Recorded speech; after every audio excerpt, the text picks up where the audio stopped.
Juga Simon dan Thomas pergi bersama mereka. Yang lainnya tetap bersama Yesus. Mereka memasuki aula yang dulu juga dimasuki Yesus. Seorang pemuda, yang sedang menulis di sebuah pojok, segera bangkit berdiri begitu melihat Yusuf dan dia membungkuk sangat dalam hingga nyaris menyentuh lantai. Tuhan sertamu, Zaharia. Tolong segera panggilkan Asrael dan Yakub.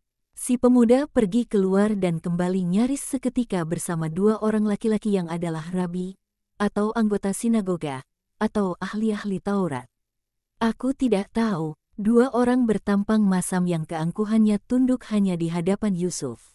8 orang laki-laki lain yang kurang menonjol mengikuti.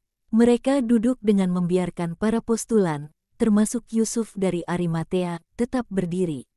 Apakah yang engkau inginkan, Yusuf? Tanya si penguji senior. Aku ingin menghadirkan ke hadapan kebijaksanaan kalian putra Abraham ini yang telah mencapai usia yang ditentukan untuk datang di bawah hukum dan mentaatinya dengan pertanggungjawabannya sendiri. Apakah dia seorang dari keluargamu?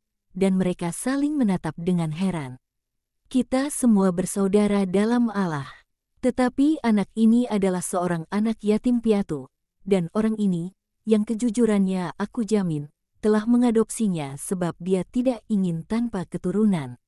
Siapakah orang itu? Biarkan dia menjawab sendiri. Simon anak Yohanes, dari Betsaida di Galilea, menikah tanpa anak, seorang nelayan bagi dunia, seorang putra hukum bagi Yang Maha Tinggi. Dan kau, seorang Galilea, menempatkan kebapaan ini atas dirimu sendiri?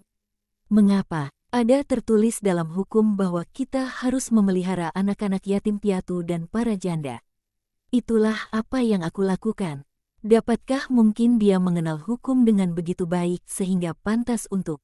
Tapi, nak, katakan padaku, siapakah kau? Yabes Marjiam anak Yohanes, dari desa dekat Emaus, aku dilahirkan 12 tahun yang lalu.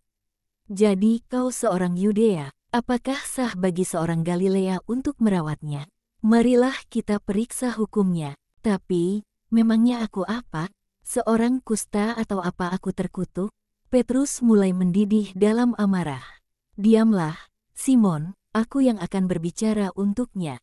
Aku katakan pada kalian bahwa aku berdiri sebagai penjamin orang ini. Aku mengenalnya seolah dia dari rumah tanggaku sendiri. Tetua Yusuf tidak pernah mengajukan suatu pun yang menentang hukum atau hukum-hukum. Tolong ujilah anak ini dengan keadilan dan utuslah.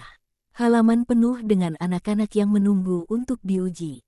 Tolong bersegeralah, demi kepentingan semua orang. Tetapi siapakah yang dapat membuktikan bahwa anak ini 12 tahun dan ditebus dari bait Allah? Kalian dapat membuktikannya dengan memeriksa dokumen-dokumen. Suatu penelitian yang membosankan, tapi dapat dilakukan. Nak, kau katakan padaku bahwa kau adalah anak sulung? Ya, Tuan, kalian akan dapat melihat itu, sebab aku dipersembahkan kepada Allah dan ditebus dengan persembahan seperti yang ditetapkan. Jadi marilah kita memeriksa detail-detail ini, kata Yusuf. Tidak perlu, jawab dingin dari kedua penguji yang suka mengada-ada itu.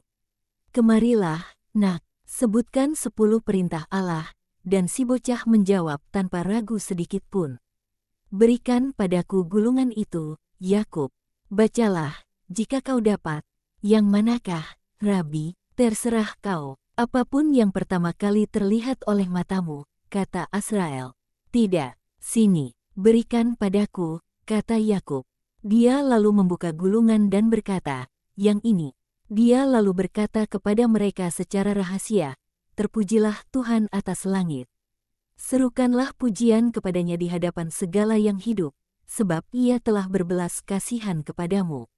Adalah benar untuk menyimpan rahasia seorang raja, tetapi adalah juga benar untuk menyingkapkan.